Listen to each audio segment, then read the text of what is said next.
welcome back to my channel.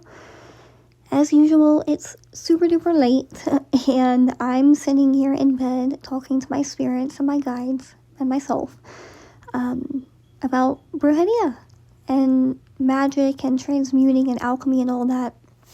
So I really wanted to give this to you guys, and it's basically going to be how to transmute negativity and malevolent witchcraft into positive, and when to do that and stuff, and why this is necessary. So I'm going to start with the story time.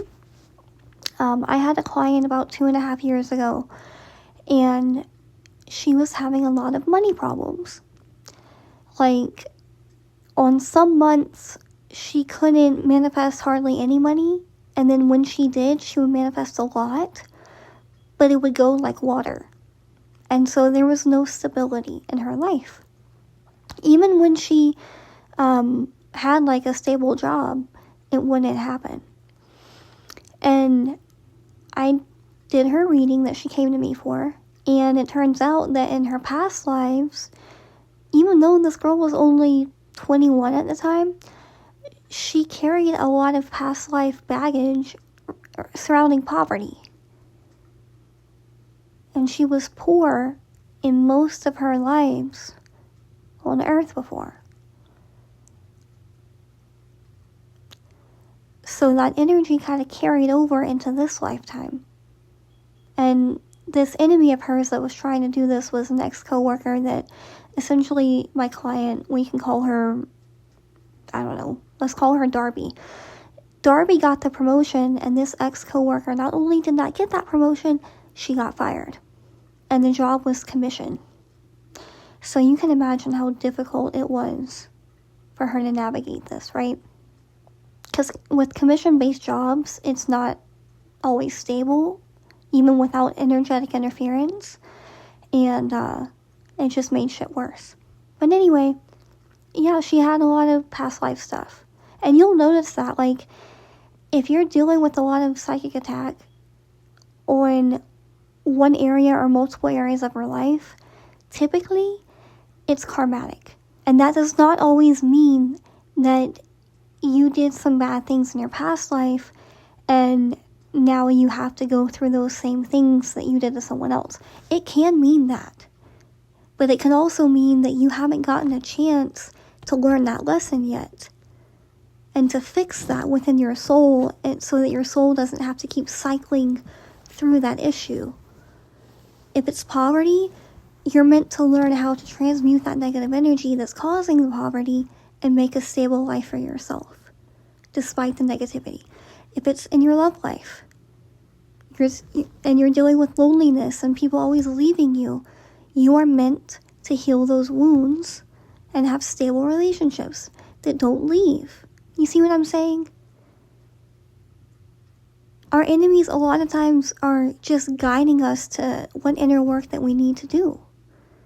And one reason I wanted to make this video is because I see this on TikTok all the time about wards.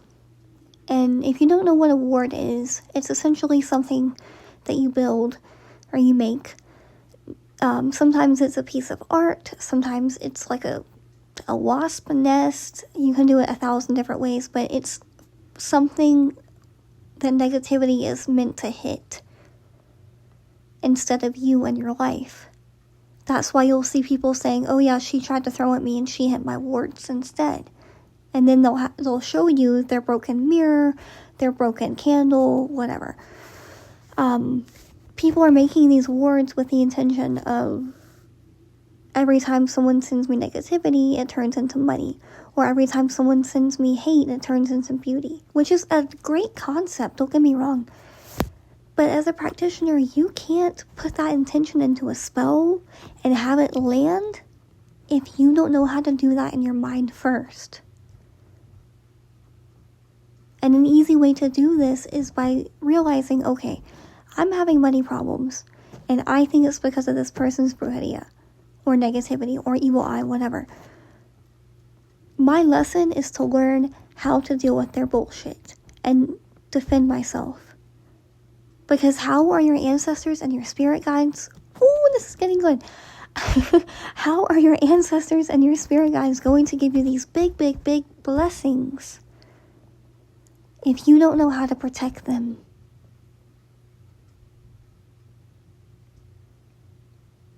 Both with spiritual tools and spiritual means, and also on the inside and your own vibration.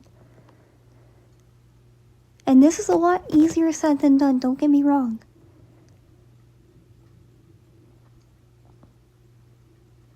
And usually when we can't raise our vibration no matter what we try, it's something in our life that's disrupting it.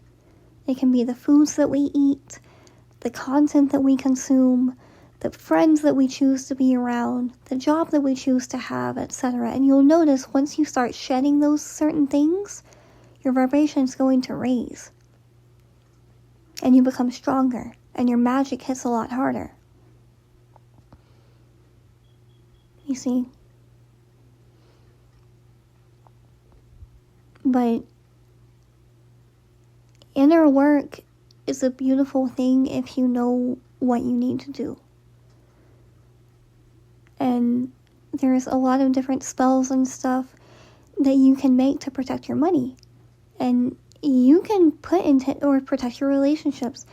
You can put the intention in there to also help guide you so that you don't self-sabotage those things. We're not just worried about other people, we're also worried about our own behavior and our own patterns that might cause us to lose these blessings. But bottom line, you can't control someone else. I have people that, for whatever goddamn reason, girl, they spend their days wanting to war with Nikki. Like, they want me to fight with them. They want to go to war spiritually. And I'm like, nah, I'm good. Because I have things in place to protect me. And I do what I do. I stay on top of it. And whatever happens to them because they hit my protection, that's out of my hands. I'm a feminine woman. You're not going to drag me into war. I'm sorry. And I have things set up so it's that way. Because I transmuted that negativity into positivity by realizing I don't want that crap in my life, and I'm not going to live my life that way. I'm very much in my soft girl era right now. But I'm also a warrior. With a strong defense.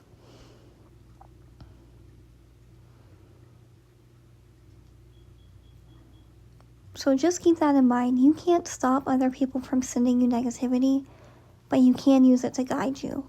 If someone's jealous of your looks, then that lets you know that a lot of magic and a lot of power is in your beauty. If someone is jealous of your wealth, then that means that you can manifest wealth, and you need to learn how to protect it. Like, be thankful that you have things and aspects of you that people are jealous of. And realize their value and protect them. And start, instead of looking up love spells all the time, which is fine, but look up some protection work too, and keep your protection mechanisms to yourself. If I tell you guys something like a spell, either it's going to be some type of folk magic that my ancestors told me how to do years ago, and they've said it's okay to share, or it's something that I created on my own before I was in certain practices that I am now. I don't tell people now what I do for my protection. But I'll tell y'all things that I know for a fact work. And then 10 years from now, the things that I'm doing right now, if they're not secrets, then I'll share them to you. But don't be posting your protection online. And that's stupid. Because all somebody like me has to do, all I need is a pair of scissors. And that thing is broken.